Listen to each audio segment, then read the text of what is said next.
Незважаючи на повальне захоплення кросоверами, класичні легкові автомобілі нікуди не зникли і, як і раніше, знаходять свого покупця на багатьох ринках. Opel це чудово розуміє і не поспішає списувати такі моделі з рахунків. Astra залишається наочним підтвердженням цього підходу. Компактна модель C-сегменту, як і раніше, пропонується в звичних і практичних кузовах хетчбек і універсал та з різними варіантами силових установок – від бензинових до повністю електричних, роблячи ставку на універсальність, а не на моду. У 2026 році Astra отримує оновлення, акуратно підлаштовуючись під сучасні дизайнерські та технологічні очікування. Тут немає різких експериментів чи спроб повністю змінити характер моделі, але кожна деталь – фірмова решітка радіатора візор, чистіші лінії, продуманий інтер'єр і навіть сидіння з переробленого пластику – все це деталі, які працюють на образ нової філософії Opel у складі концерну Stellantis. Як зазначають у самій компанії, це оновлення не про гучні технічні революції. Основний акцент зроблено на точкових покращеннях – більш продуманий дизайн, доопрацьована ергономіка, сучасні матеріали та підвищена увага до питань екологічності. Такий підхід добре відображає загальний вектор розвитку автомобільної індустрії, де важливими є не тільки цифри потужності, а й відчуття від повсякденного використання, якість інтер'єру, логіка інтерфейсів та рівень технологій. У результаті оновлена Opel Astra виглядає як логічний крок уперед, який дозволяє моделі залишатися актуальною та конкурентоспроможною, не втрачаючи своєї ідентичності.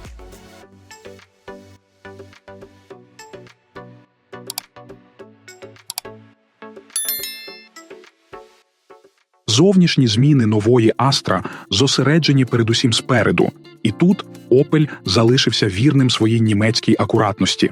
Фірмова решітка радіатора Opel Vizor, вже добре знайома за іншими моделями марки, почала виглядати ще технологічніше. Тепер її обрамляють збільшені і виразніші світлодіодні елементи, а разом з логотипом, що підсвічується, вони формують новий світловий підпис.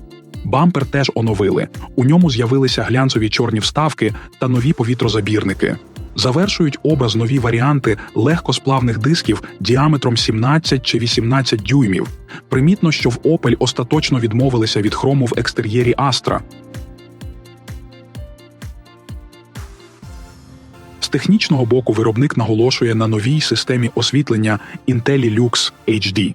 Це адаптивна матрична оптика з більш ніж 50 тисячами піксельних елементів. Інженери компанії запевняють, що фари чітко і рівномірно освітлюють дорогу і отримали додатковий модуль бічного світла, який включається в залежності від кута повороту керма. Окрема увага приділена комфорту водія. Світлодіоди автоматично приглушуються, зменшуючи відблиски від дорожніх знаків, а в дощову погоду система коригує світловий пучок, знижуючи відбиття від мокрого асфальту. І це справді одна з ключових сильних сторін оновленої Astra.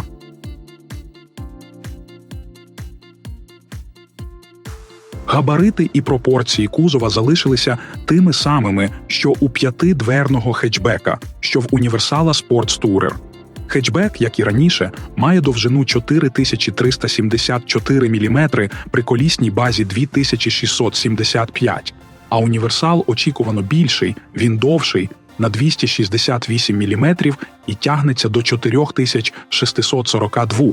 При цьому його колісна база збільшена до 2732 мм. По ширині та висоті відмінностей майже немає – 1860 та 1470 мм відповідно. З багажниками ситуація цікавіша і багато в чому залежить від типу силової установки. У хетчбека об'єм вантажного відсіку починається з 308 літрів у версії з підключаємим гібридом і 352 літри у повністю електричної модифікації, а при складених сидіннях другого ряду його можна збільшити до 1270.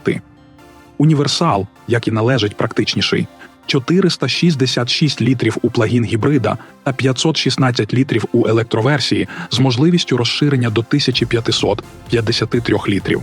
А ось версії з традиційними ДВЗ та м'якими гібридами виявляються наймісткішими – від 422 до 1340 літрів у хетчбека та від майже 600 до 1640 в універсала.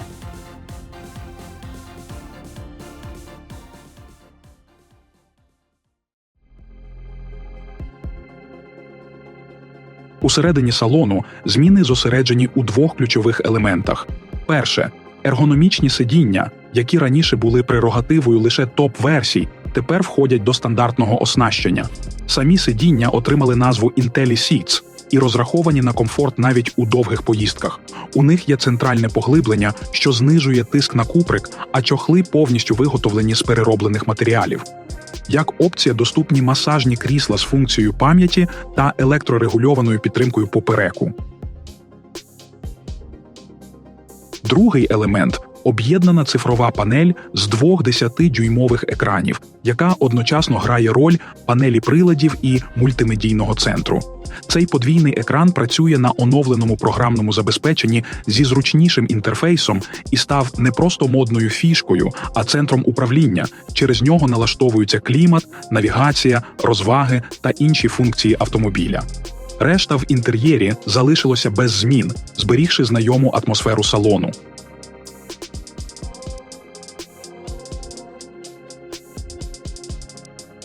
В Opel відзначають, що Astra, як і раніше, пропонує широкий вибір варіантів приводу – від звичних двигунів внутрішнього згоряння до 48-вольтового або підключаємого гібрида і повністю електричної версії.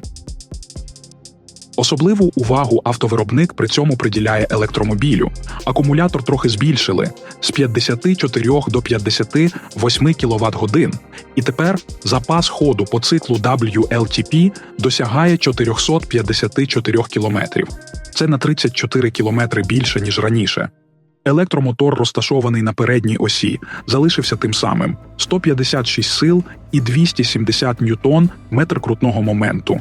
Заряджання потужністю до 100 кВт дозволяє поповнити батарею з 20 до 80% за півгодини.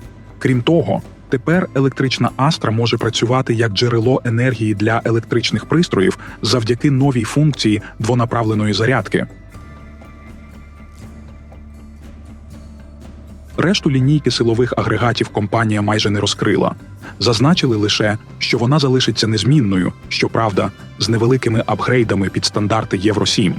Наприклад, нинішня бензинова версія оснащена 1- і 2-літровим турбодвигуном на 130 сил та 230 ньютон-метр крутного моменту. У середньому такий мотор витрачає 5,9 літрів на 100 кілометрів. Передні колеса можна призводити у рух як через звичну 6-ступеневу механічну коробку передач, так і через 8-ступеневий автомат. Для тих, хто схиляється до дизеля, теж є варіант. 1,5-літровий 4-циліндровий мотор на ті ж 130 сил, але з крутним моментом 300 ньютон-метр. Він працює тільки з 8-ступеневим автоматом і в середньому витрачає 5,2 літри на сотню в змішаному циклі. Крім того, автомобіль доступний і у версії з м'яким гібридом, який розвиває 145 сил та 230 ньютон метр крутного. Тут використовується 1- і 2-літровий бензиновий двигун на 136 сил, який доповнюється 48-вольтовим електромотором на 21 силу. Така зв'язка дозволяє заощаджувати паливо, витрати приблизно 5 літрів на 100 кілометрів. Працює вона в парі з 6-ступеневою роботизованою коробкою з подвійним щепленням. Плагін гібридних версій 2.